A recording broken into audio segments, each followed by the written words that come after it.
नमस्कार मित्रों, आज हम आपके लिए भस्मासुर का एक प्रसंग लेकर आए हैं। दुर्बुद्धि भस्मासुर एक शक्तिशाली असुर होते हुए भी अपने अहंकार को संभाल नहीं पाया और जल कर मर गया। मित्रों, मनुष्यों में भी कभी अहंकार नहीं आना चाहिए। मद इंसान को आसुरी प्रवृत्ति का बना देती है। तो आइए सुनते हैं भस्मासुर की कहानी। मित्रों, किसी समृद्धि अथवा सिद्धि को पा सकना उतना कठिन नहीं होता जितना कि उसका मद संभाल सकना। सिद्धियों का मद संभाल सकने की सामर्थ्य सात्विकों तथा परमार्थी पुरुषों में ही संभव होती है, स्वार्थी अथवा तामसी व्यक्ति में नहीं। इसका मुख्य हेतु यही होता है कि परमार्थी व्यक्ति जो कुछ करते हैं ईश्वर के प्रति करते हैं और जो कुछ पाते हैं ईश्वर को ही अर्पण कर देते हैं। वे सामान्य जीवन साधनों के अतिरिक्त अपने लिए कुछ नहीं चाहते और नियति के अनुसार उन्हें जो कुछ मिलता है उसे वे अपना न समझकर परमार्थ पथ में विसर्जित कर देते हैं। इसलिए सात्विक व्यक्तियों की सिद्धियां और उपलब्धियां उनके लिए शुभ होकर फलती हैं और स्वार्थी व्यक्ति को अशुभ बनाकर इसी नियम के अनुसार सत्पुरुषों के तप और उनकी सिद्धियां उनके तथा संसार के लिए हितकर हुई हैं और स्वार्थी व्यक्तियों की तपश्चर्याएं स्वयं उनके लिए और संसार दोनों के लिए कष्ट तथा विनाश का कारण बनी हैं। इसलिए निर्देश है कि तप अथवा साधना सात्विक वृत्ति से करना चाहिए, असात्विक अथवा तामस वृत्ति से नहीं, जिससे कि सिद्धि की छाया में मदमत्ता का दोष न घेर ले और हित में अहित का समावेश न हो जाए।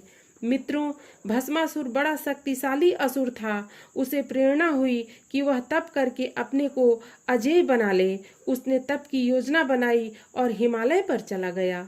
भस्मासुर शरीर से शक्तिशाली था और मनोबली भी था। वह साधना की सिद्धि तक पहुंचने के लिए समर्थ भी था, किंतु उससे भूल यह हो गई कि उसने तप में संलग्न होने से पूर्व अपनी वृत्तियों का परिष्कार नहीं किया, बल्कि विकारों को जीवित रहने दिया। अपरिष्कृत मनोभूमि को लेकर ही भस्मासुर भगवान के तप पर बैठ गया और अपनी आसुरी शक्तियों को नियोजित कर बढ़ने लगा। सैकड़ों साल तक उसने अखंड तप किया और अंत में देवाधिदेव शंकर को प्रसन्न कर ही लिया। वे प्रकट हुए और स्वस्ति के साथ उसे तप पूर्ण होने की सूचना देते हुए वरदान मांगने को कहा।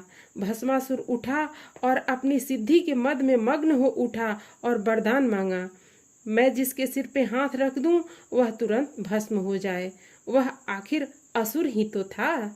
आत्म कल्याण, विश्व कल्याण, आत्म आनंद अथवा लोक आनंद की मांग कैसे कर सकता था? उसकी अपरिष्कृत चित्त वृत्तियों ने उसे छल ही लिया। उसका सैकड़ों साल का प्रचंड पुरुषार्थ व्यर्थ चला गया। भगवान शंकर ने तथा वस्तु कहा और उसमें मनोवांछित शक्ति आ गई। मित्रों, शक्ति पाते ही भस्मासुर मदमत हो उठा और उसके तपोपालित विकारों ने उसे यहाँ तक गिरा दिया कि वह भगवती पार्वती को पाने के लिए अपने आराध्य शंकर भगवान को ही भस्म कर देने के लिए हाथ उठाकर दौड़ पड़ा। दाता तो वरदान देकर वचनबद्ध हो ही चुका था, करता भी क्या? भगवान शंकर भागे और विश्वासघाती भस्मासुर उनके पीछे पड़ गया। मित्रों, सत्पुरुष की सहायता सत्पुरुष ही तो करेगा। भगवान विष्णु ने शंकर की आपत्ति देखी और वे सहायता के लिए दौड़ पड़े।